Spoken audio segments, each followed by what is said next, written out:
LSU Odyssey Odcast out for a walk while doing this. And I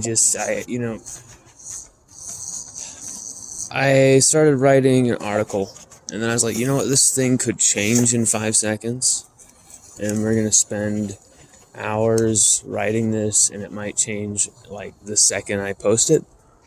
So I wanted to drive those thoughts into a video. I'm going to talk about the assistant coaches at LSU.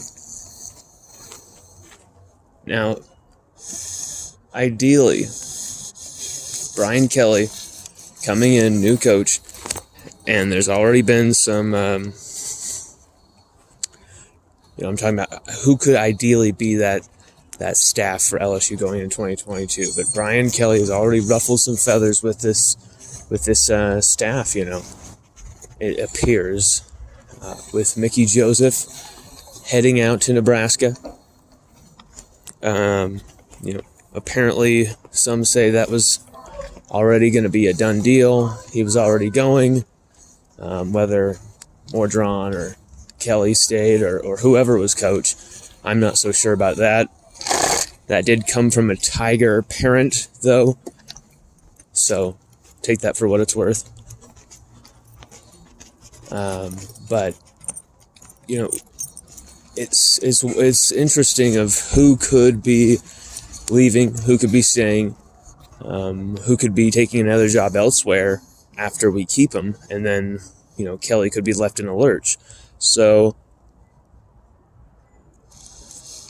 you have a lot of different variables here that LSU's administration, their athletic administration, are really going to have to be very smart with.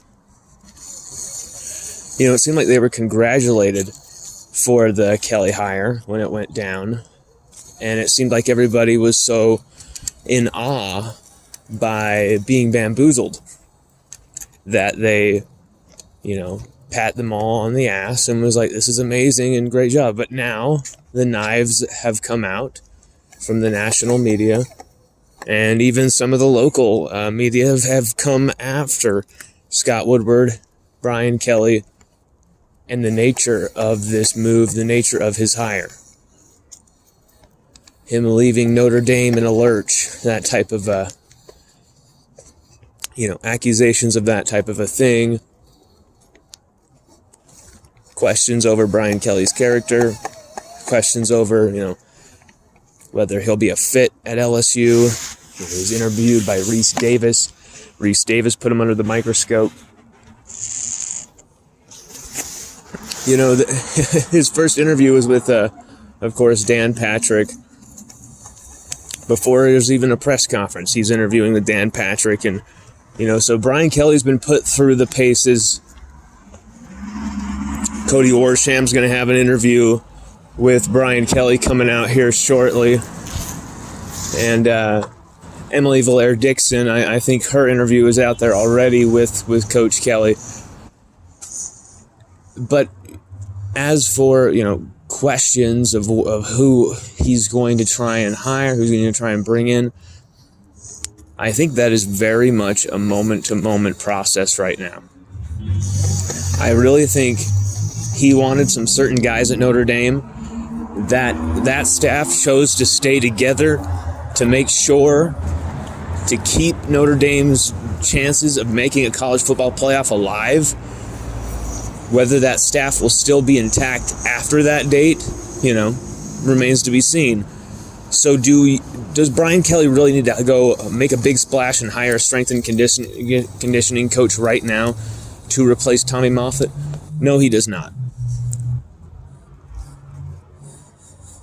He doesn't need a guy in there immediately who can come in and take over. He probably wants his guy at Notre Dame. I'm trying to remember his name, Jeff something. Can't remember his name right now offhand, but he's been there for a long time with Kelly, and he's pretty much the heartbeat of the team. And you'd think Kelly would probably try and bring this guy in, and let's go Tommy Moffitt, who, LSU have never won a championship outside of the Poll era without Tommy Moffitt as strength and conditioning coach. So that's kind of interesting to see both Tommy Moffitt, longtime strength and conditioning coach, and Mickey Joseph both leaving. You know, it's a very heady time where people are wondering what's going on. There's doubts, there's questions, even from people within LSU about what is this guy going to do? What's going on here? Naturally, LSU fans are starting to get antsy, and they're starting to doubt. They're starting to wonder, what is this guy doing? Because there's a shroud of secrecy. And we are not used to that. What LSU fans have been used to over the last 5 years is a coach who tells us everything from injuries to suspensions, everything. We know everything. And now we don't. Now we're in the dark from Scott Woodward and Brian Kelly, and we're wondering what the hell is going on. And I'm sorry, I think we're just not used to it. This is how it should be run. It isn't just keeping in the good old boys. Brian Kelly has a vision, and I think he's going to try and execute that here. What his vision might be, I'm not too sure. I cannot say. But ideally, my vision for what the staff should be, you know, Brian Kelly's not going to give a damn about this, but I think he should do right by LSU, by Louisiana, and keep a great keystone, a pillar of this staff in Corey Raymond, not only on staff, but make him assistant head coach. That is move number one.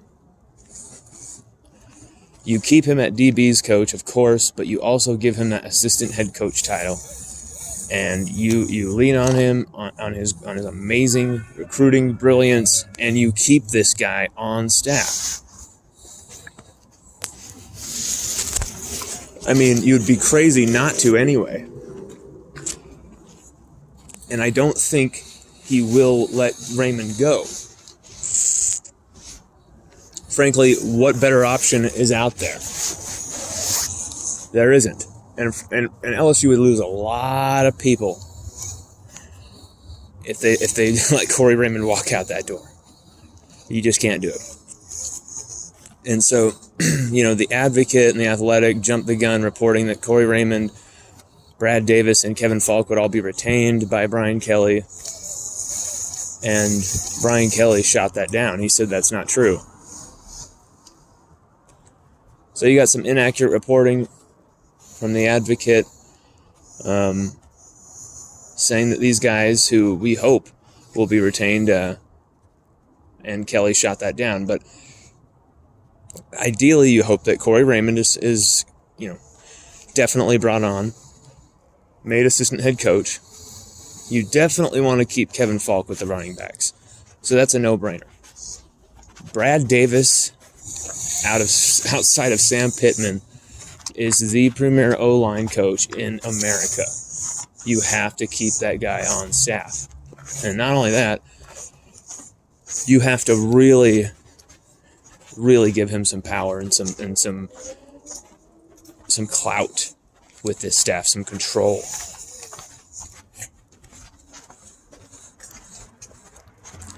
Blake Baker, linebackers coach. You know, the way Micah Baskerville, Damone Clark, who should win the Butkus Award, the way these guys started playing, I think, Mike Jones Jr. is starting to come on later in this season. I think you've got to keep those guys.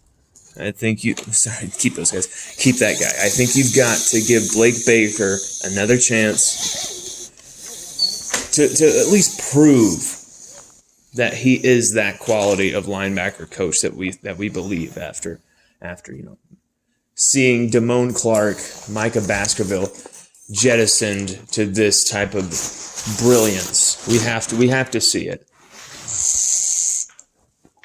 So Corey Raymond, Kevin Falk, You got Blake Baker as well. Brad Davis. So you're keeping those 4. You're looking for a new wide receivers coach. You're looking for a new strength and conditioning coach. Are you also looking for a new special teams guy? I hope not. Greg McMahon is a huge piece of the staff. Great recruiter. You really don't even have to worry about special teams with this guy on staff. He's got it locked down. LSU special teams won us 5 games in 2020. Greg McMahon, losing him would be a huge hit. So you got to keep those 5. Outside of those 5, there's an interesting debate. The offense has to be revamped. Do you keep DJ Mangus? I'm not so sure.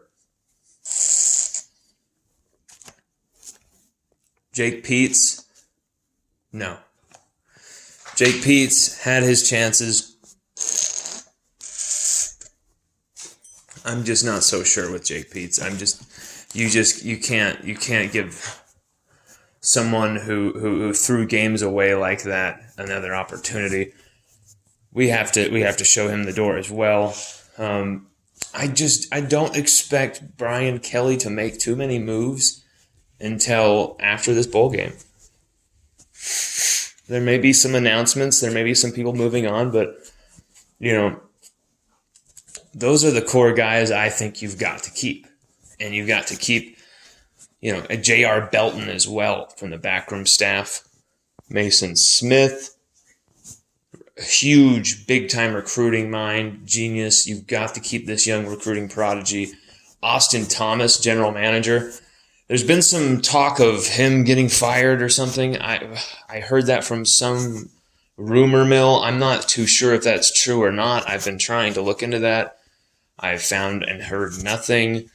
It's been very quiet on that front. Nothing has been said. But you got to keep Austin Thomas. You got to keep Mason Smith. You got to keep J.R. Belton.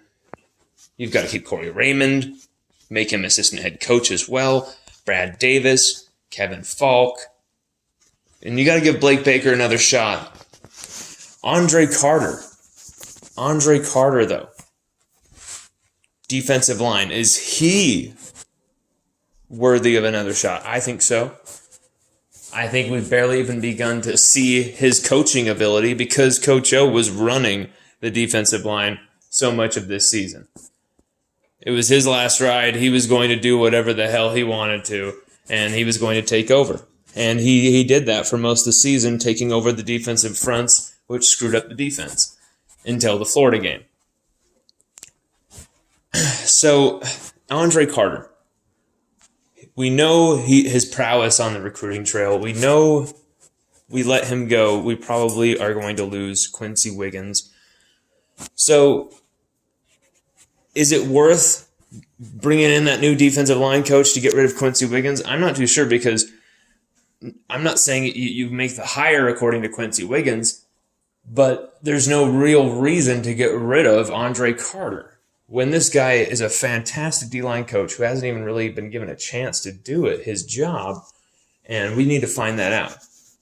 So you keep some of these pieces on this staff, but who we're going to bring in on the offensive side of the ball, that's going to be interesting. There was a lot of talk about Reese, offensive coordinator from Notre Dame, coming over with his head coach, but that did not happen.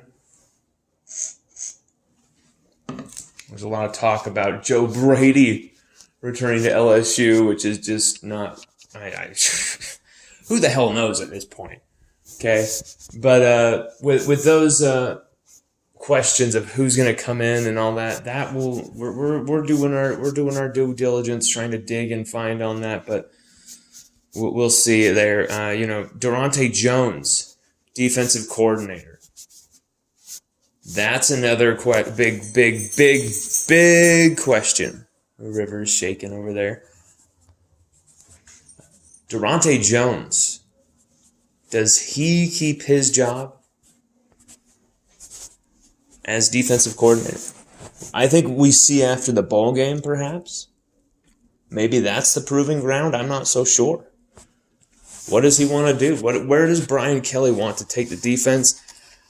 I mean, you can't really argue that Durante Jones hasn't done enough to deserve at least an interview. You can't argue that Brian Kelly hasn't done enough to... Brian Kelly. You can't argue that Durante Jones hasn't done enough to at least secure another season at like 99% of other schools.